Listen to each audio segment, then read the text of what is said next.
Welcome, friends and listeners and viewers.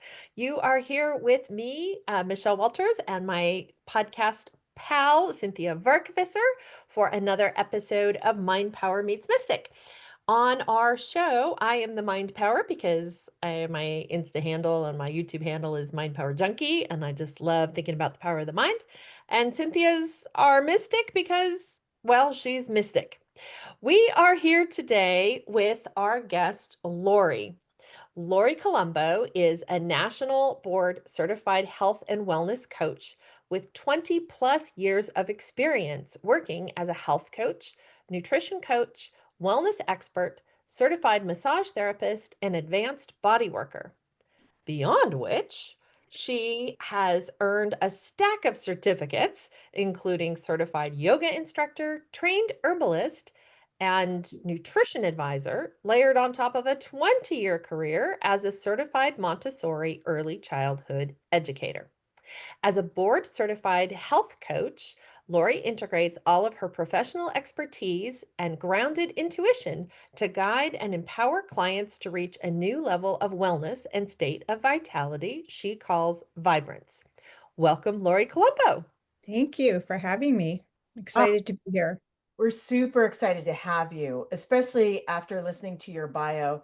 You can see in so many areas you're about holistic wellness, right? Mind, body, Yes. and spirit. You could see it in your yoga practice. You can see it in your body work, in your Montessori work, right? Because in Montessori work, it's about freedom of choice and play. So Yes. you see the rhythm going through.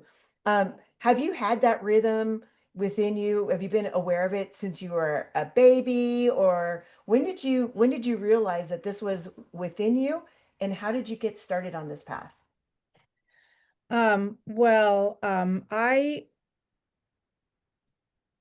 used to say actually in my bio that I followed the spiritual breadcrumbs, and so have always worked very intuitively and moved along my path that way. And it was more like, well, this is the next thing, and this is the next thing, and this is the next thing, and this is the next thing.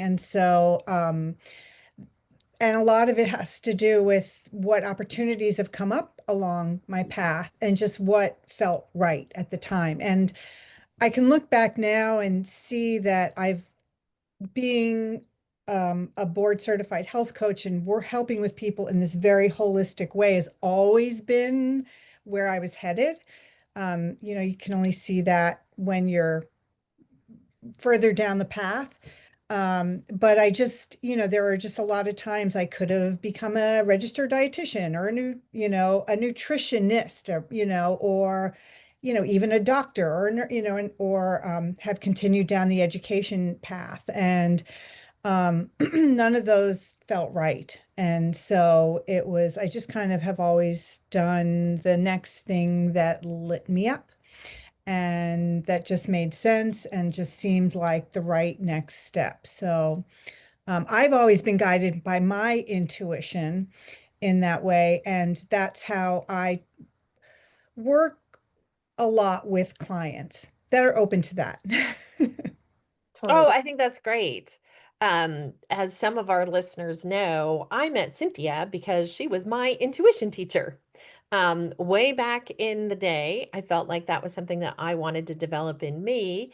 And there were these classes at a bookstore on the Berkeley Oakland border, and I got to go and meet Cynthia and some other great folks. And, learning to incorporate your intuition in your work is powerful, and it's not always encouraged, Hmm. you Hmm. know?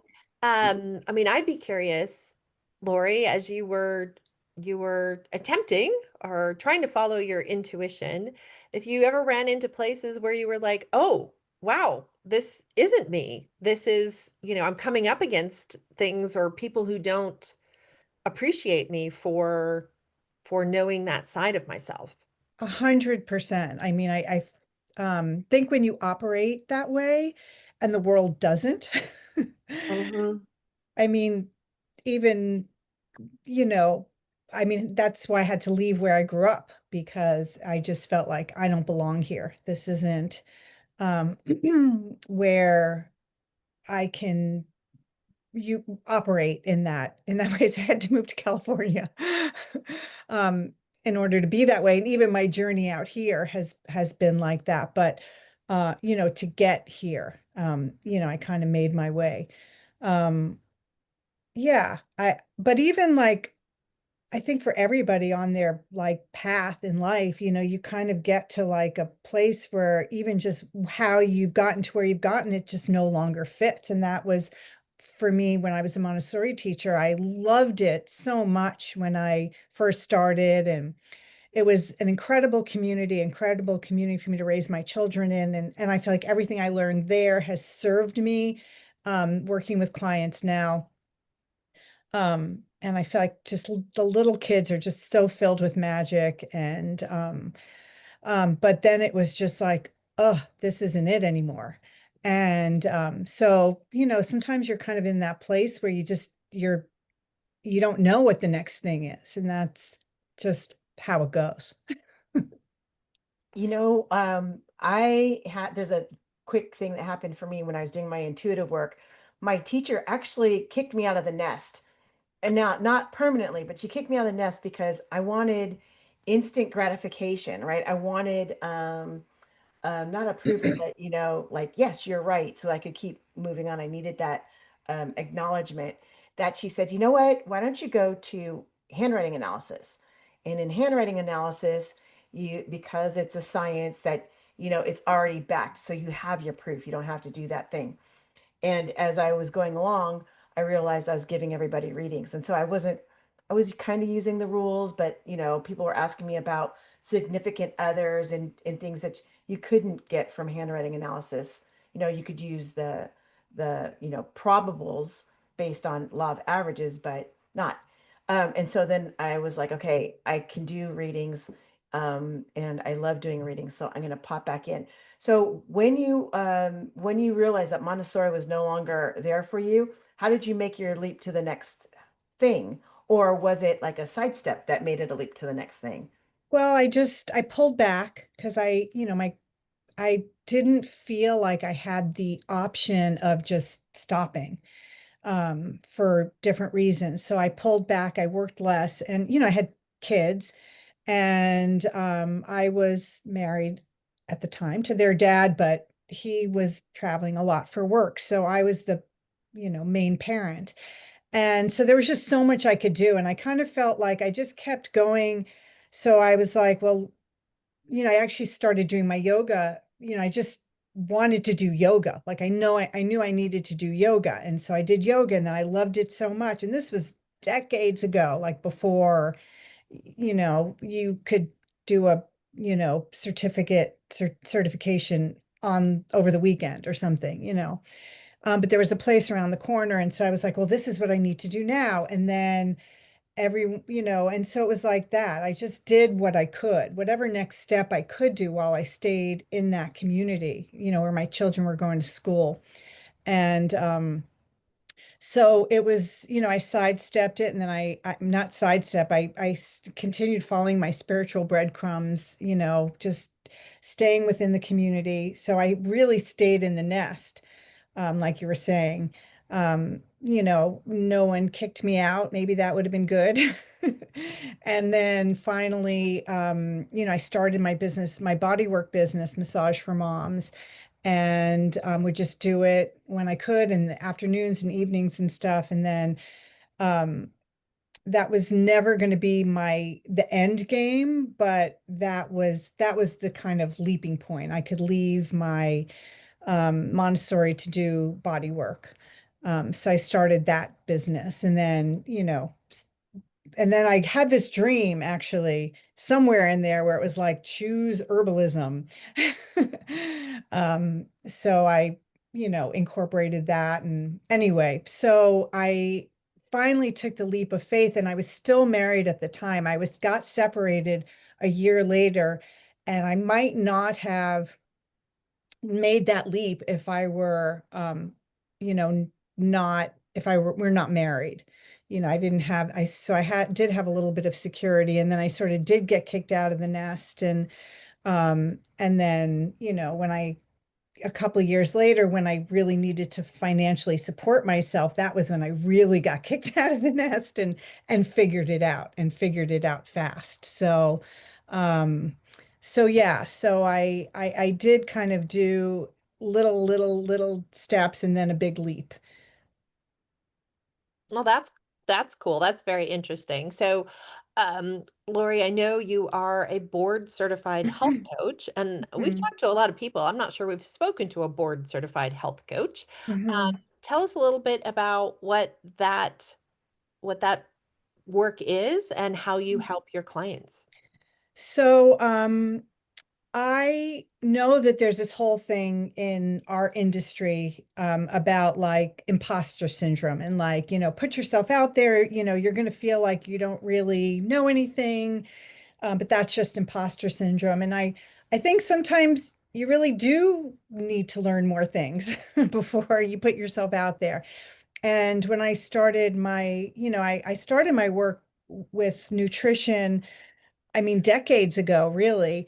And I started working with a health sciences company and started helping people optimize their nutrition. And then I helped people get off sugar and I ran groups and so again, sort of one step at a time, like, well, what's the next thing? What's the next thing? And then I finally got certified as a health coach, and I already had a lot of information. I already studied herbal medicine for 3 years, had been studying health and wellness since I was 16 years old, and practicing it and integrating it into my own life. And um, so I got my certificate, which was great, and I officially launched my health coach program. And I just felt like I wasn't helping people make the transformations that I knew were possible. And I was like, what do I need? What do I, what do I need to know in order to help people? And I decided to take the board certification exam, which is the gold standard in health and wellness. And what I didn't know when I decided to do that was that it actually was going to teach me the thing I needed to know, which was how to actually coach people. And a lot of people who work in health and wellness, they know a lot about health and wellness. They know a lot of about how, what people need to do, but they don't know a lot about how to actually help them do it. And so that's what the board certification training is about. And I've actually worked with board certified health coaches that still don't know how to coach so well. But it's really about behavior change and really creating new habits and helping people get off the on again, off again, cycles that people tend to be in terms of like developing healthy habits. Um, so that's what that means for me. And so I've been able to integrate then all of my intuitive self. Like when I coach people, I'm right there with them. And I feel like all my training as a body worker and a yoga instructor and all that has brought me into my body. So I've trained myself, and I've actually done a lot of chakra work again decades ago to do this, to actually tune my body as like an instrument and then be present with someone when I'm talking to them. So I'm connected to my intuition and weaving in all the skills as well of behavior change and coaching.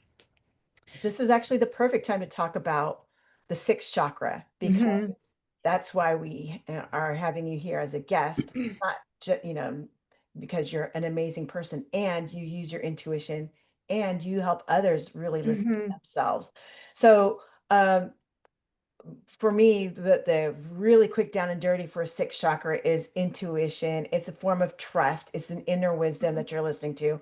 Hmm. Sure, is your I'm sure you have a more honed in definition with all your experience, especially as a yogini, right? About what sixth chakra is and how do you help your clients, you and I had talked about this before. We don't talk about, hey, you're using your intuition. You're feeding them stuff so they start trusting their intuition and listening to Hmm. it. So tell us how you help your clients be more holistic, which includes really trusting their intuition. Hmm. Well, just the only thing I would add to sixth chakra is clarity. There you go. That's a good one. And so I feel like take the process that I take people through um, is helps them find clarity about what being healthy means to them and what a question that I sometimes ask is what's wanted and needed now. And also I do a meditation, more of a somatic meditation where I bring people into their bodies because I personally, I'd actually be curious to know, how you feel about this, but I feel like clarity's, is by being present in your own body. Um, and so I help people connect into their bodies as a way of accessing their intuition and their inner guidance and their inner wisdom. And then, the questions I ask people, and some are standard and some aren't. They're just come from being in the moment with them and you know, kind of just the right question coming at the right moment. So, um, and then my own intuitive hit about what someone is saying to me and my impression.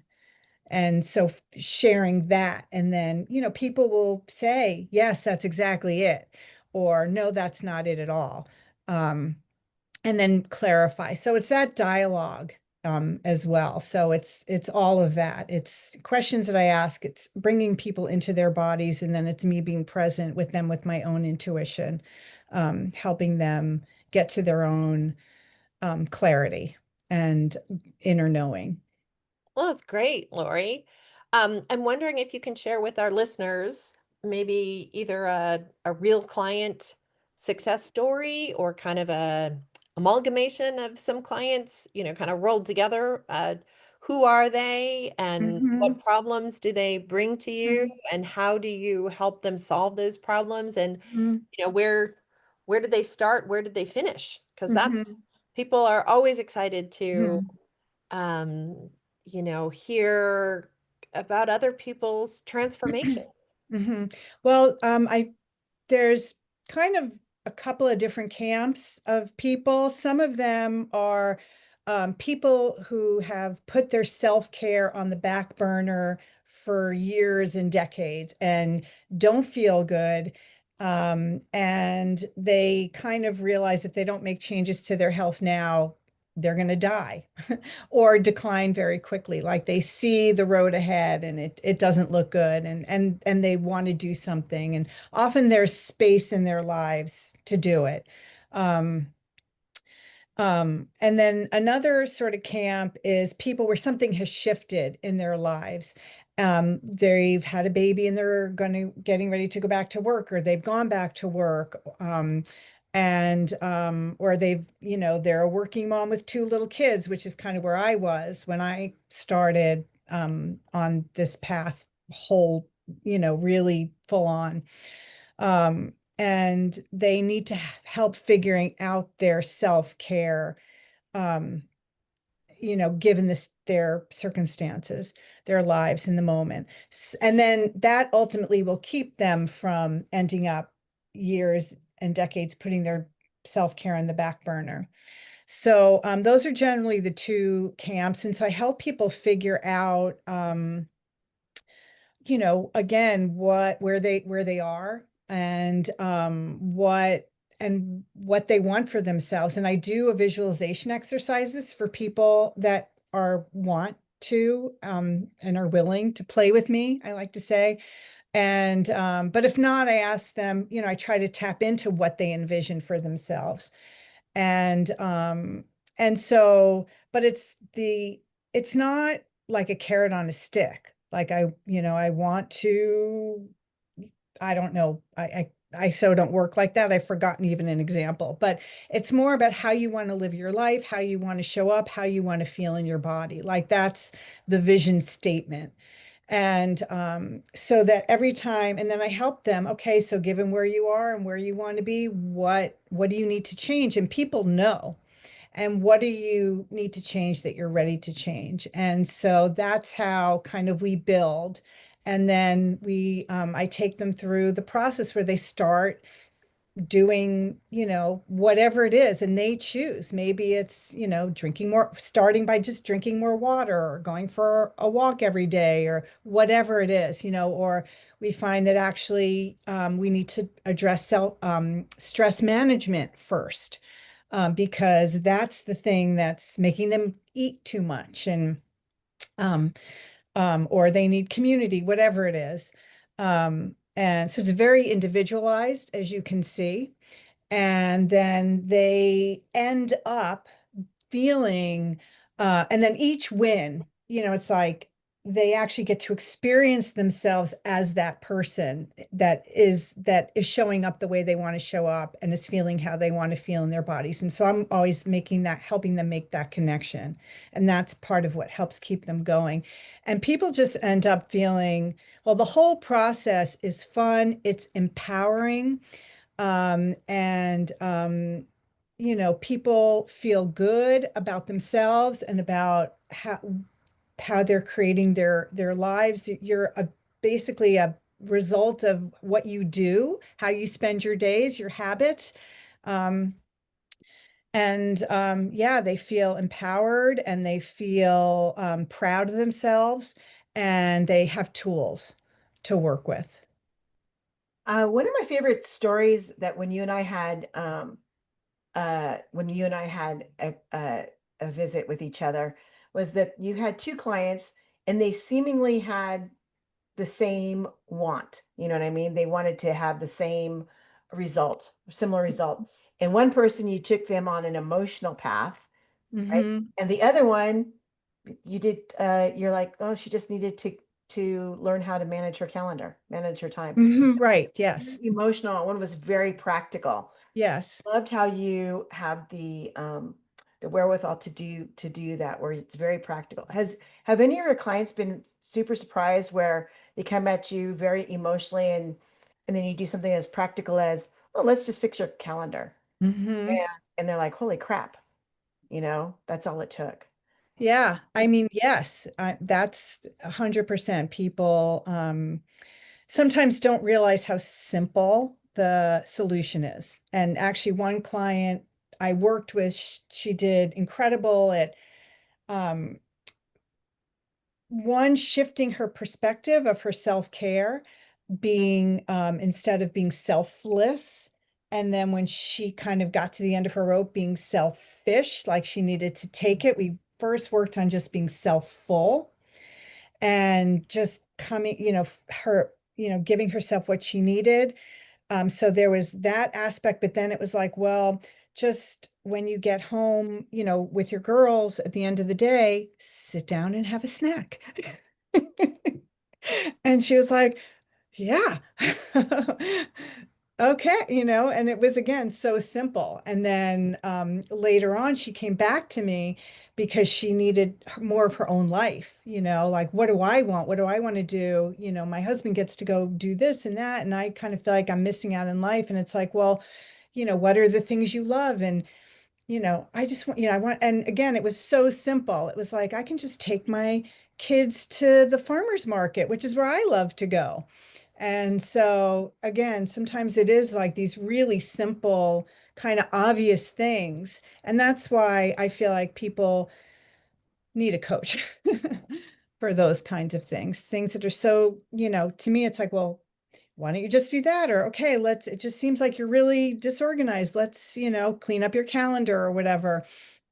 And yeah, so sometimes the simplest solutions can have the most powerful impact. Oh, I love that. I love that. That's a great summary of Hmm. a true Hmm. finding in many, Hmm. many ways. Thank you, Lori. We've had a great time Yeah. chatting with you today.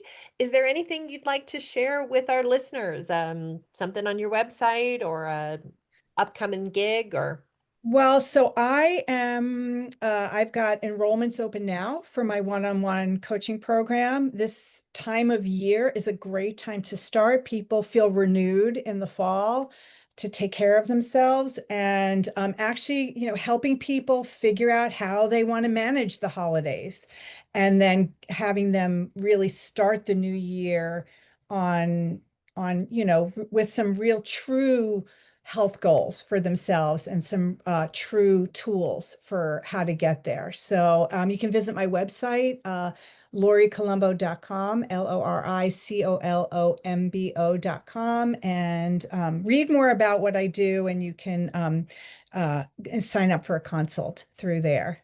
Wonderful. Well, thank you so much, Lori. We've had a great time having Thank you you. on today's show. Super For fun. our listeners, we have been talking to Lori Colombo. She is a health coach.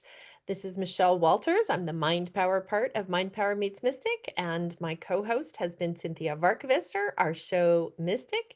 We want to remind you that we'd love it if you would follow us, give us a like, write us a review. It is part of help people find out about our show. And if this episode has been helpful, or you think there's someone who could benefit from learning about us and learning about Lori, please share it with a friend. Thanks and have a great day. Bye bye.